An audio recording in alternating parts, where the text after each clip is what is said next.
Happy New Year po ka. Pagpapagay. Amen. Welcome sa second service. Yung oportunidad para kita tridit ng tapero experience at pag-iiyak. Awan tanapan to mas mataas to experience no ari experience kanilo. Amen. Kaya to best experience pa. Kumagitam ano makinalo. Magkumagamitan ni ko o sigaw Diyos mi na matutuloy, makapamuha, makaway yan. Diyos mi na nagagaling kami na makasta na pagtuloy. Sigurado na pagtuloy. Kami po yung tunay na papasalamat sa inyo sa oras na ito. At kami inyong itinawid mula sa 2025 tungo sa 2026. Na alam po namin na ito ay malaking pagpapala na maranasan ulit po namin ang inyong kapangyarihan, ang inyong layunin. Hindi ba po namin naiintindihan, Panginoon? Ang layunin po ninyo sa buhay po namin, subalit kami po ay umaasa at nagtitiwala na lahat po ng pinagdadaanan namin ay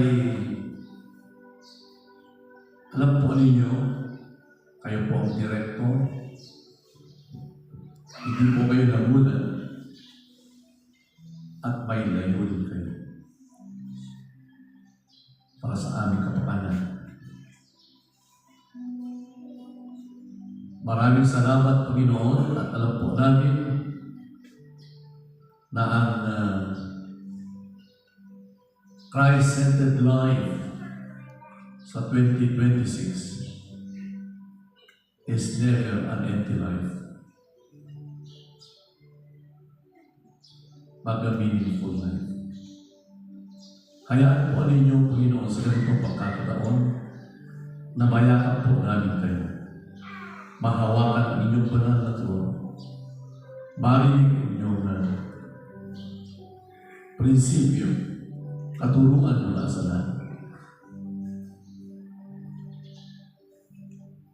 I-prepare po ka pa for to me. Ikararwani, linisin po ninyo kayo. Upang kami po ay karapat-dapat na magpuri sa inyo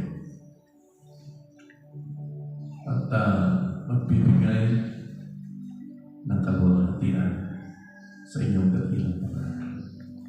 Ito po ang ating dalangin sa pangalan ng Jesus.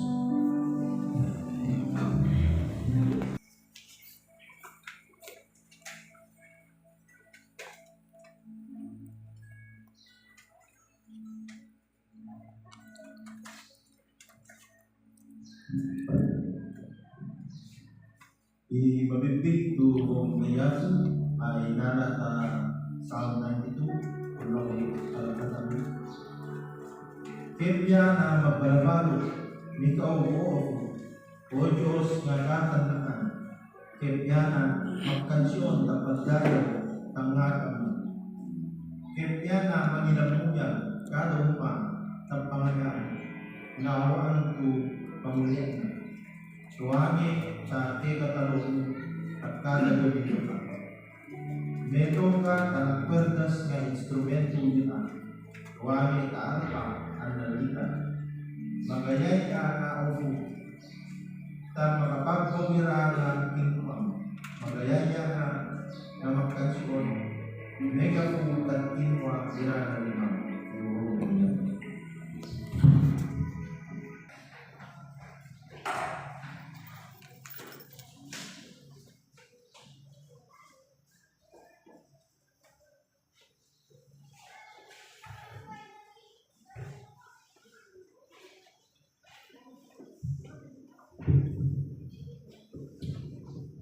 Diyos, tama ko ba? Pops. Malupit ka mo. Medyo. Importante. Maski malupit ka mo, yan mo tawag. Yung karang ito malupit, awag ka na tawag. Malupit, siguro malupit outside, malupit inside. Kata mo yan, Yafo ay binagdadalo yay ipagafanan na itanaman na katakitan ay kuno si 2025 no? Makasta mape meaningful, fruitful, challenging gagawin ng biyahe ay patuloy kita ng biyahe especially the Christian life. Kaya makasta na, ikalaki na, ikabariga, kaya mapalik. Importante, makati ka kanyang. Amen? Amen. Amerika ay mga 3 years ago, survey, they spent about more than $100 billion para gamot na anxiety. Kada dago, every year, mag-spend nila mga 10 years ago, i-survey ta Amerika, $130 billion a year. Igastod na, may lamang pagfulfurot. Pagkatapos, sinurvey po nila kung ano yung iniisip nila, ikafurugat ka, tatay inanawag, that is to come. Fear of the future. Ikasinda future. Kasi, awan to no, baka naman ito future, walang nakakaalam sa future natin. Tanging ating Panginoon, nakakaalam ito. So, sa Amerika, may isang kwento patungkol sa tatay na gustong malaman, siguraduhin, na ang future ng kanyang anak ay talagang tunay na bright future. Sabi niya, gusto kong malaman kung ano maging future ng aking anak. Ginawa niya, naglagay sa isang mesa, naglagay ng ng Bible, pagkatapos baril, pagkatapos pera. So sa pintuan, may lamesa doon na kung saan ipinatong ng kanyang tatay Bible, kasi Christian ang kanyang tatay. Siyempre, alam mo naman, tayo na Kristiyano, kahit din siguro sa hindi mga Kristiyano, gusto natin masiguro na ang mga anak natin ay nasa tamang landas at may bright future. So ngayon, naglagay nga ng Bible, baril at pera. Sabi niya, pagpasok ng anak, at ang mapapansin niya, at kukunin niya ang Bible, sigurado ako magpapastor ang anak ko. Pagkatapos, sabi niya, ngayon, kapag ang anak ko, ang pipiliin niya, dadamputin niya, ay baril, parang tumitapak ka na, sigurado ako, magpupulis ang anak ko. Ngayon, kapag ang anak ko ay ang pipiliin niya ay pera, sigurado ako na ang anak ko ay magiging banker. So ngayon, nagtago siya sa isang lugar kung saan makikita niya pagpasok ng kanyang anak niya kung anong dadaputin. Dumating ang kanyang anak, si Bintal anak-anak, tapos excited ang tatay. Inan na anak-anak no, alipilin na. Kinuha ng anak, dinampot ng anak ang Biblia, sabi ng tatay niya. Wow, magpapastor ang anak ko. Pero dinampot din ang baril. Sabi niya, magiging pulis din ang anak ko. At dinampot din ang pera. Lahat kinuha niya. Sabi niya, sigurado ko, ang anak ko magiging politiko. Kaya ay baril, kaya ay makipot, kaya ay pera. Ma-flood control yan ang anak. Ikaya ko ito manantig ito namin inatanda ni katuruan na yan po mayroon ng future. Okay? Sa Joshua 1 tayo.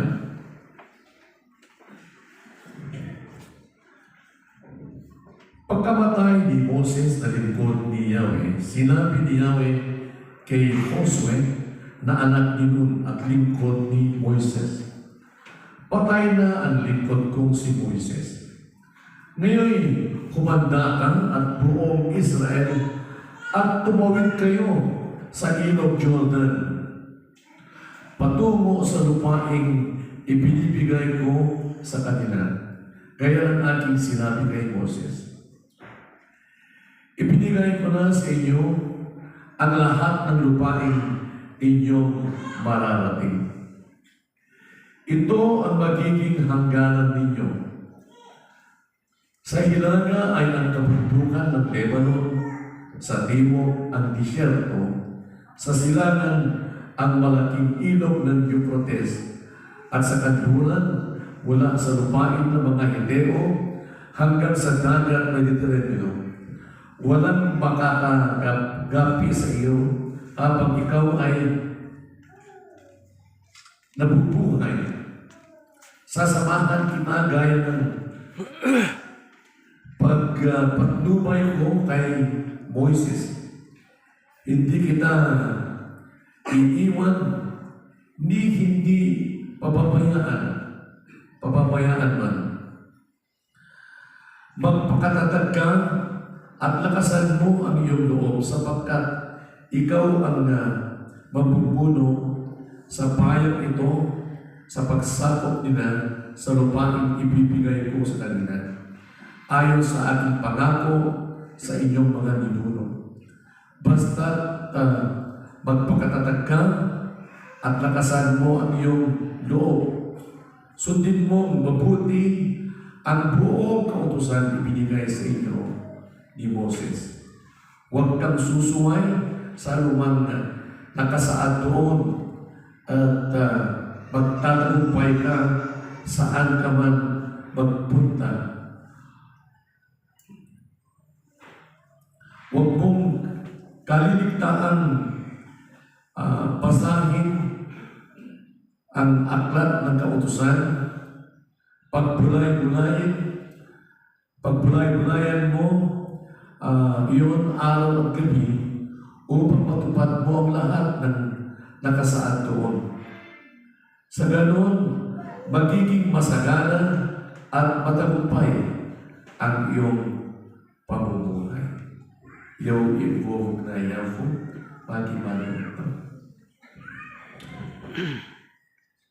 Magkagamitan ikaw ufong dakilang Diyos, Diyos ni Abraham, Diyos ni Isaac, Diyos ni Jacob, Diyos ng sinisisi.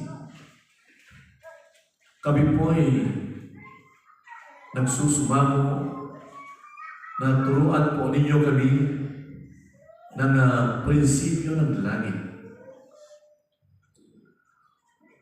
upang kami po ay hindi maligaw, bagkus kami po ay mabuhay ayon sa inyong utusan. Mag-usap po kayo sa amin at hayaan po ninyo na maintindihan namin ang inyong banal na salita upang kami po ay lumago sa aming buhay spiritual.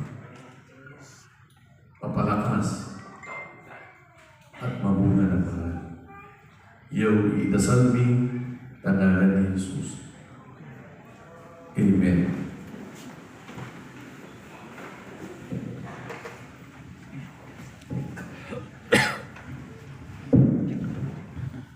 So yung kaya po ibili na sa ngayon ay biyahe na Israelita mula ka Egypt para land ng bondage tungo ka Promised Land.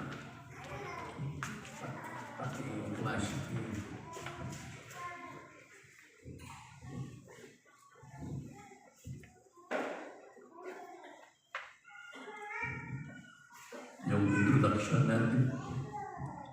Yun, meron.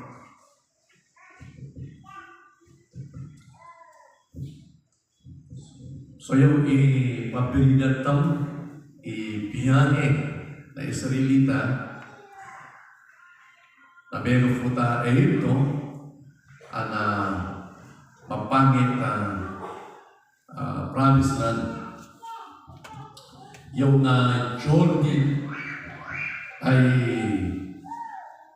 message na God's faithfulness, sovereignty, and trustworthiness that demand obedience.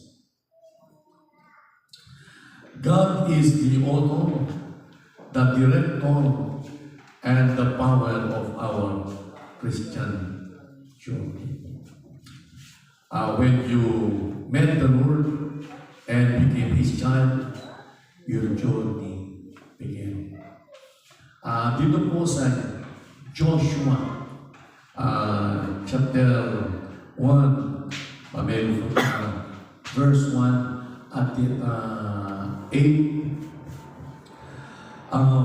malapit na po ang mga Israelita doon sa lupang ipinangako ng Panginoon sa kanila. Umiyahe sila mula sa Egypto hanggang doon sa Promised Land. Sa kanilang biyahe, hindi po naging madali. Maraming challenges, talaga pong masalimuot, at yung iba napahamak. Actually, dahil sa napakahirap ng biyahe sa mga challenges, karamihan sa kanila hindi nakarating sa ipinangakong promise ng Panginoon sa kanila. Land flowing with milk and honey. Ngayon,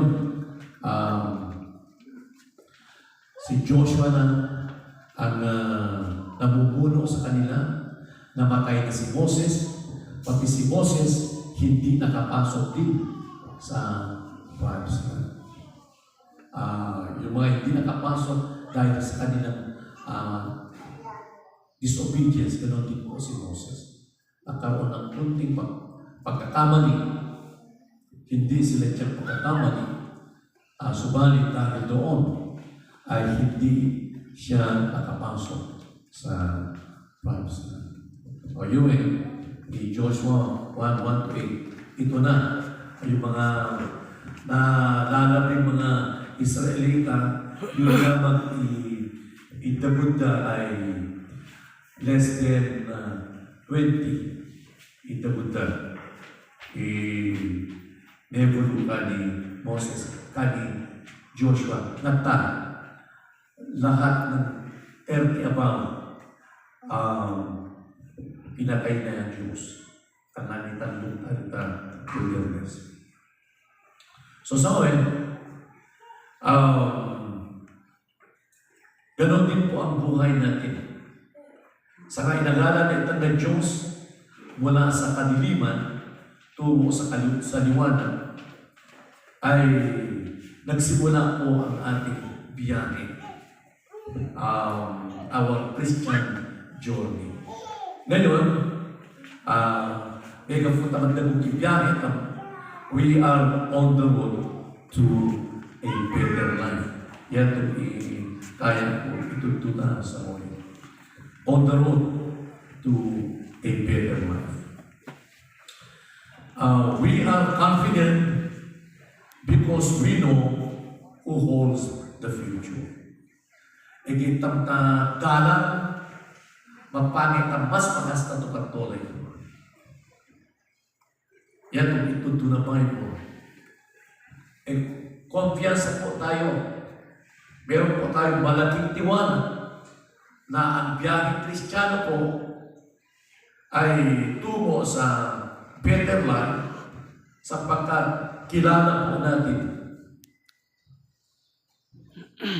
who holds the future.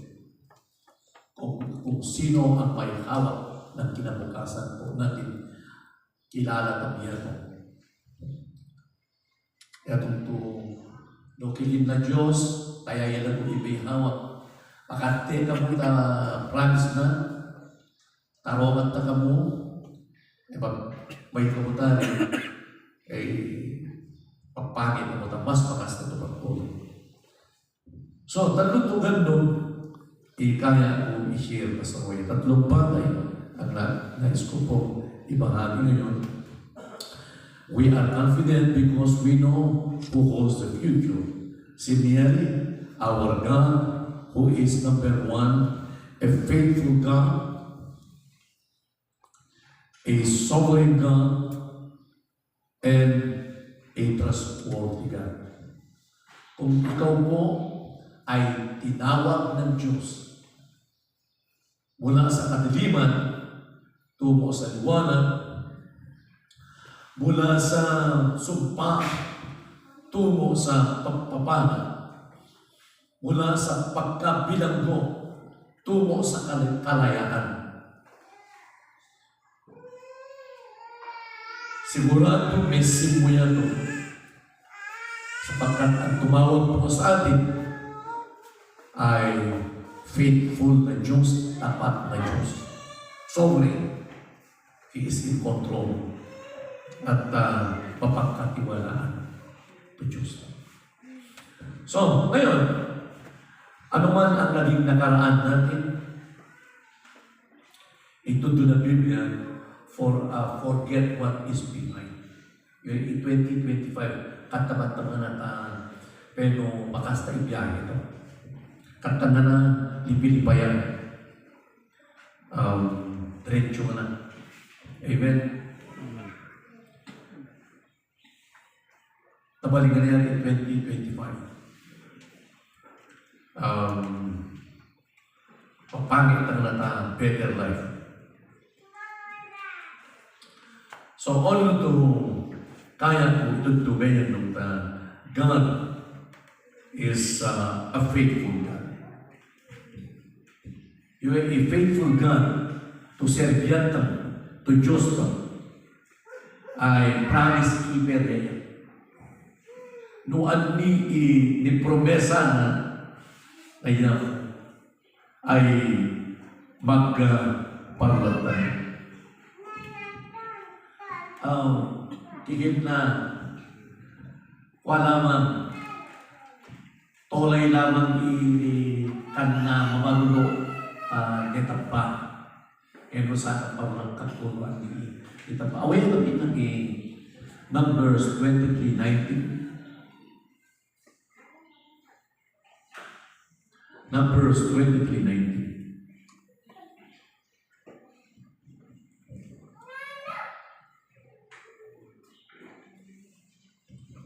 So yan, na God is not a man that he should lie, or a son of man, that he should change his mind? Has he said, and will he not do it? Or has he spoken, and will he not fulfill it? So, Diyos, arito kakita ng tolay, basta na promesa, ka na tagba, tolay laya, yung sakang to Diyos mo, no ani ni promesa, ay magwako. So kung may pangako ang Panginoon na binitiwan sa inyo, yan yakapin po natin yan. Tutuparin po ng ating Panginoon. Maski no ani i-besin mo, itupad ni Lord yan.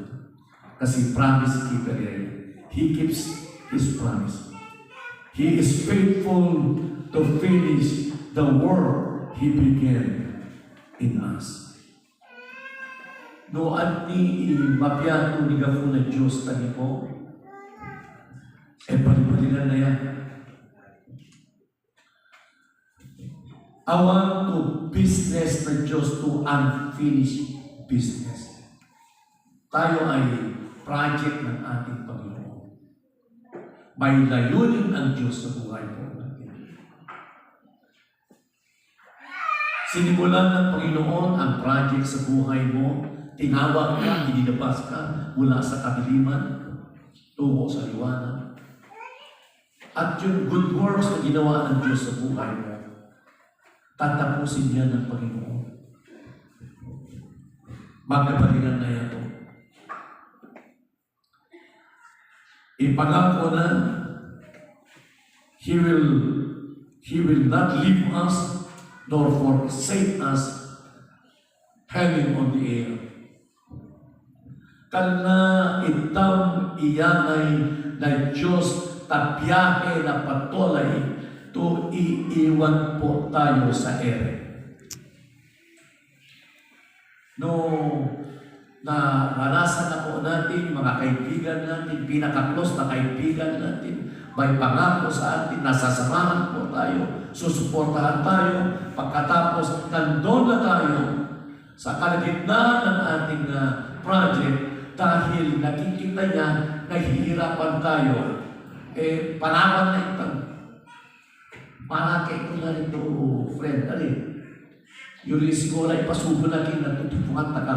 So, nagkakananatatag na, panawan na ka. Subalit ito si Lord. Arito na si Lord. Yung na ka, nahihirapan ka, pagkatapos iiwan ka. Promise keeper yan. He is a faithful God. He will not leave us. He will not forsake us. He will not abandon us. Marami ito pa. Ngayon, how we respond to challenges as we journey in this life determines our future. No, kung si ipagalwatan na maligarigahan na padyamadyatam habang magtuloy ang to Christian, yaya magdetermina takinabukasan. Inatam Exodus 14:12. Exodus 14:12. Okay.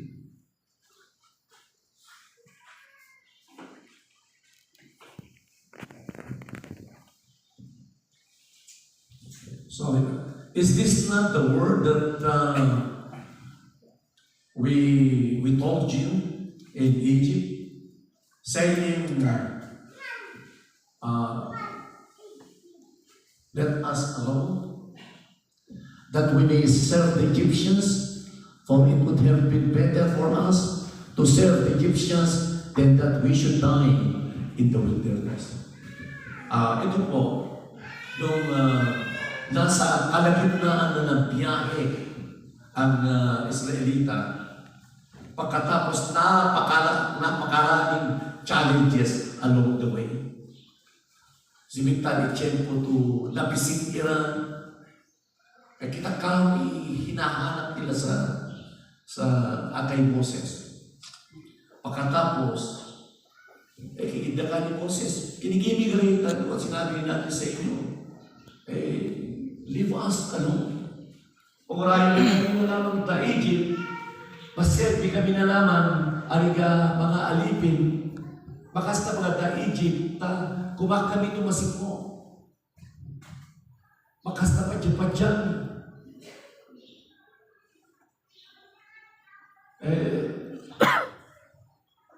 Ilatami na verse 43, na verse 43.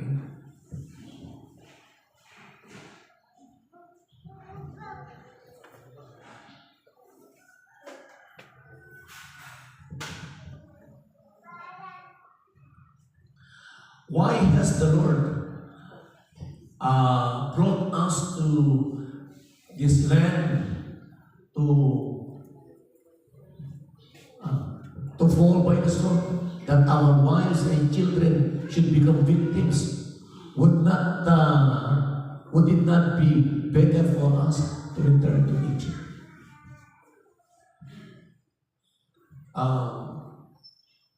Kung naritang gapatapatuloy ito, kaya ka lamang Christian life no puro blessings. Sa unong medyo balikan, pakas na lang pa yan, nagpasa ko rin. Ito kapag ito Christian na. Kaya mo manolita na pasa. Iniisip mo yan, napasa ka patuloy. I-compare ang tabadag ko. Tapos sinisisi mo ang Panginoon sa kalagayan mo. Nono pa mo inapasa ang pagtonin. Kaya mo yun i-offer ng mundo tapatonin. Yun libre ka magambuhat na kaya mo. Tari ka masaya. Pagkatapos malawang ka kaya mo. Yun yung mga karanasan mo. Tanakaraan, yun ang iniisip mo. Kikita na Israelita. Patay kami naman sa disyerto, nebulo kami pagalaman ng garita. Tandi ko,